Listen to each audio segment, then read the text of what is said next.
This is the spin to win Barb build. Is it the strongest build? Nope, definitely not. Is it fun? Hell yeah it is. I'm doing all my farming on my Barb now, despite having a decked-out cringeborn. And is it brain dead? Oh, you know it.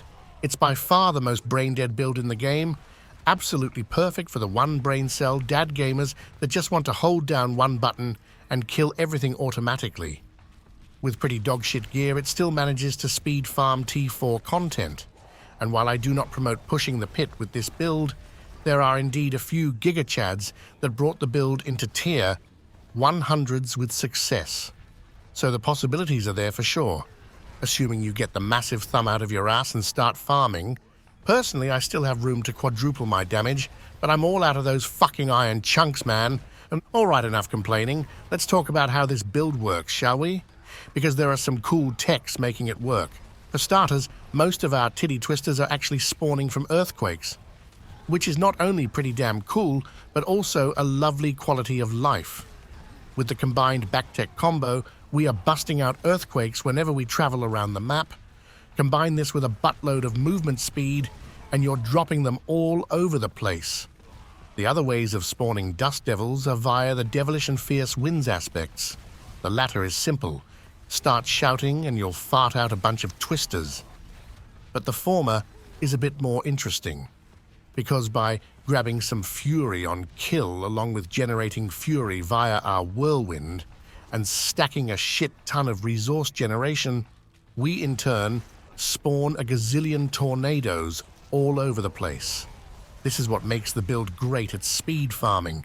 You can just fly through enemies, drop a few earthquakes and spawn tornadoes as you're holding down your Whirlwind button. When it comes to the skills, we have a few interesting options here. The shouts, well, you know what those are for. Rupture, though, is a bit odd. Why are we using that? Well, shit. Due to the guaranteed overpower granting us several damage bonuses from the skill tree and Perragons. It also grants us attack speed, which in turn makes us generate more fury, and it has a 100% lucky hit with enough lucky hit chance, meaning it is easy to combine it with Rage of Harrogath, for example, to instantly reset our cooldowns. So in short, it's basically big dam and cooldown reduction we use it for. For the other skills, we first have Wrath of the Berserker. This one is perfect for this build, both granting us a humongous damage bonus, along with granting us both movement speed and fury generation. So basically, everything we need. We then combine this with Ground Stomp to instantly reset its cooldown, while at the same time generating additional earthquakes via the earthquake aspect. It's just that simple, my friends. Alright, so that's the basics. Let's see what gear and aspects you're looking for now. But first, let's have a word from my lovely friends. Wartune Ultra, building on the huge success of the Wartune IP, it's now launching on mobile as well after 12 years. You boomers may have played this game before, and if you have not, then it's a strategy fantasy RPG based on European culture, such as mythology and slapping demons in the face, and it's the same devs that worked on the original Wartune games. It plays similar to that of the old Heroes of Might and Magic games, with the difference of being 3D and having city building, which funnily enough was the first games I ever played on a PC. Trip down nostalgia lane, anyone? Truly a work of art. Other than being an excellent laid-back game, it also has a bunch of social features. Guilds, PvP, mounts, you name it, the game has it. And for the European gigachads, the game has just now launched on October 24th, harvesting upwards of 1 million gamers pre-registering for the game, so the hype is definitely there. In combination with this, there will also be events that you can join in on being able to win prizes for upwards of 20k. Either way, I can recommend scanning that QR. Let me check. Yep, right about now to start gaming. Hook me up, and we can blast together. There are some simple stat priorities that you should be aware of before slapping the build together. For starters, movement speed is your best friend. If you want this build to feel damn good as you're playing it, then you want to grab a GA movement speed on your sneakers and masterwork that shit like crazy. Because Whirlwind makes you slow as fuck, and we want to offset that with a bunch of movement speed. Secondly, 100% crit chance, because crit chance equals big damn equals big dick. Third, a bunch of maximum fury. This is due to us rocking the Ramaladni, and this season, it's easier than ever to stack up a bunch of max fury for this one. Next, you want to solve your resistances in a way that does not utilize Rakanoth's Wake or Yen's Blessing. These items are a substantial damage loss, not only because you're missing out on an aspect, but also due to not being able to get a second Dust Devil-sized temper, which boosts your damage via the Fierce Winds aspect. If I had a decent pair of boots, then I would instantly gain 50% more damage, which sucks ass. And finally, chance to cast Dust Devils twice and damage while berserking on your weapons. You're looking for 100% chance here, which I don't have any, basically makes me lack an additional 20% damage and 300% damage while berserking. Get all of this and you're on your way to an insanely good build. Alright, let's start checking out the gear. We have the ugly bastard helm, which is actually stronger than the Heir of Perdition, as long as you have a good amount of movement speed. This is due to the massive damage bonus, the cooldown to Wrath of the Berserker, and perhaps more importantly, a huge multiplier to your resource generation via Prolific Fury. So you definitely want to masterwork that shit. Next, we have the chest. The Rage of Harrogath is just fucking bonkers here, as it's our only way of resetting our cooldowns. It's also lucky hit-based, meaning the more lucky hit chance you get, the easier it is to reset your cooldowns. This also makes the Titty Feisters insanely strong. Not sure if the stupid-ass AI butchered the pronunciation of those. In that case, fuck you, Mr. Robot Guy.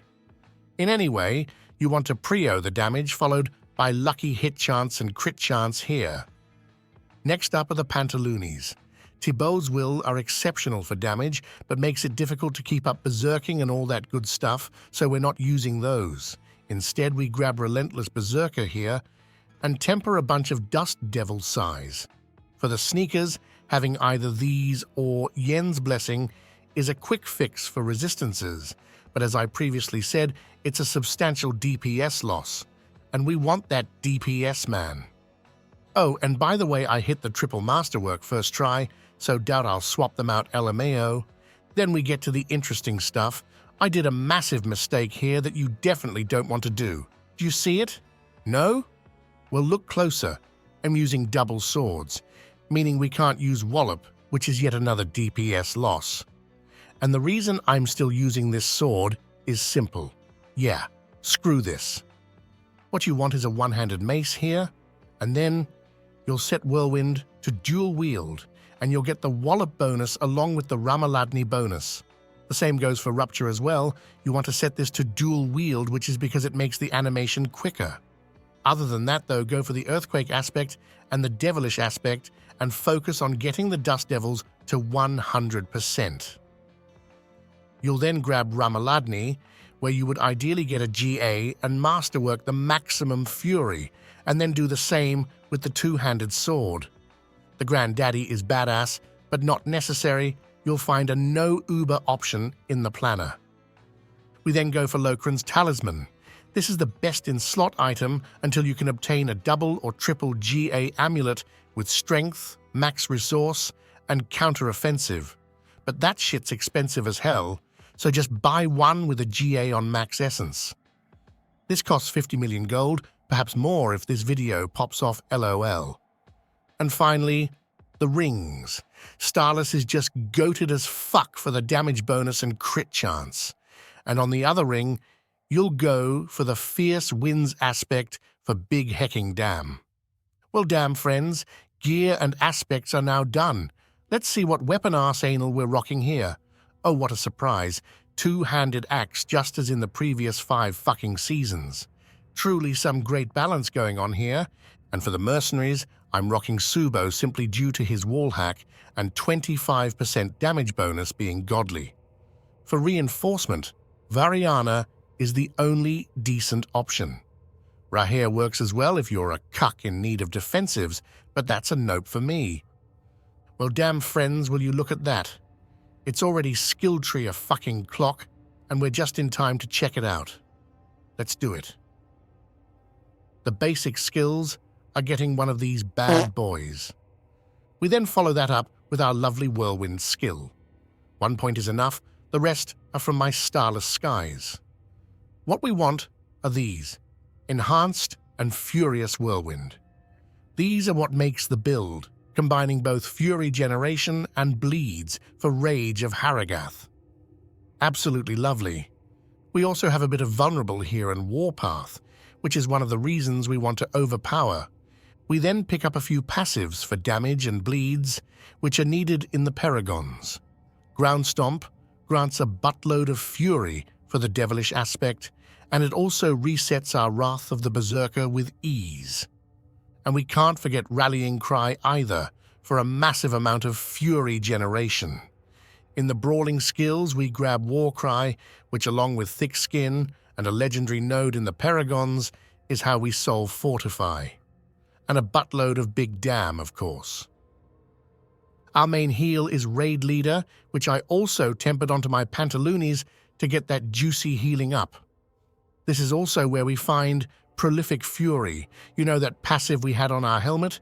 You can get this bonus up to 18 ranks or so, granting more than 100% fury generation.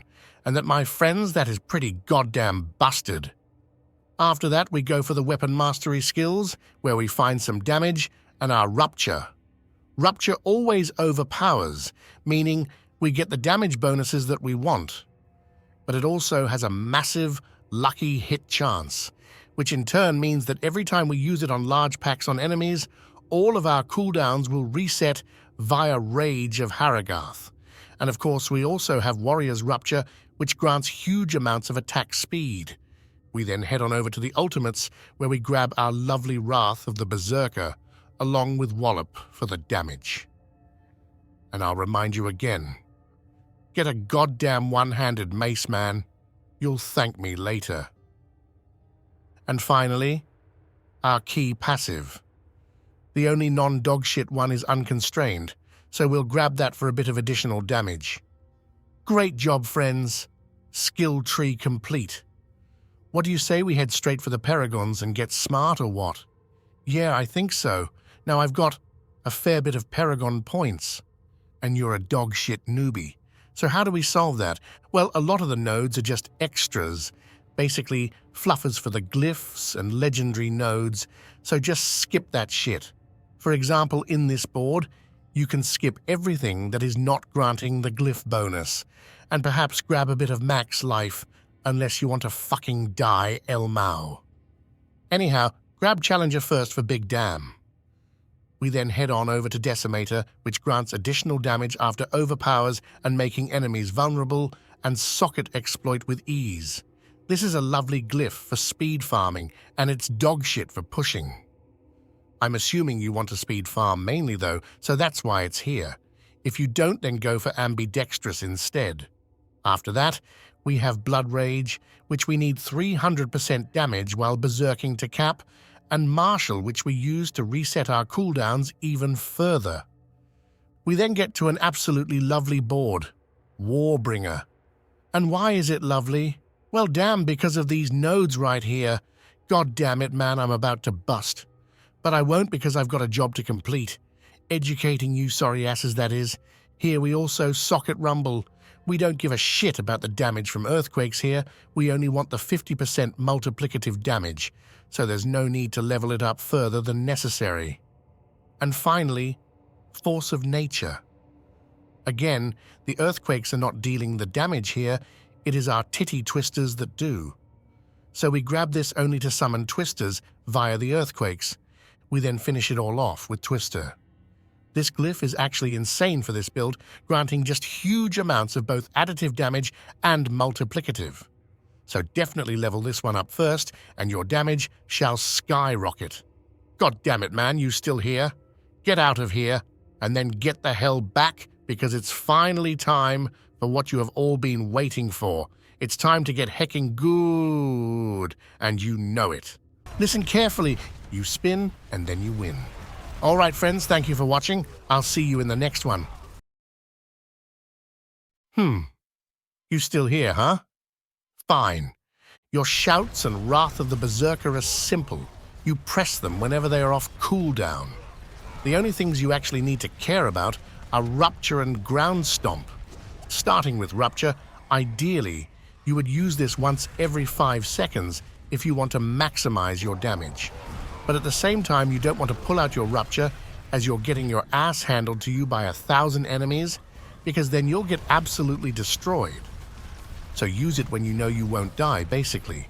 You can also use it on large packs of enemies, preferably non-elites, unless you want to die LOL, and then you instantly reset your cooldowns. But then again, around 5 seconds between your ruptures is good for maximum damage. When it comes to the ground stomps, you can indeed use it whenever it's off cooldown as well, because it deals massive damage. It both grants a bunch of fury for the devilish aspect, and it spawns an earthquake. But ideally, you want to use it on top of a bunch of enemies, because that's when it also resets the cooldown of Wrath of the Berserker. And if you do all of these things, then you will be a pro at spinning in no time. That's all I had for this one. Any questions? Drop them in the comments, and I'll see you in the next one.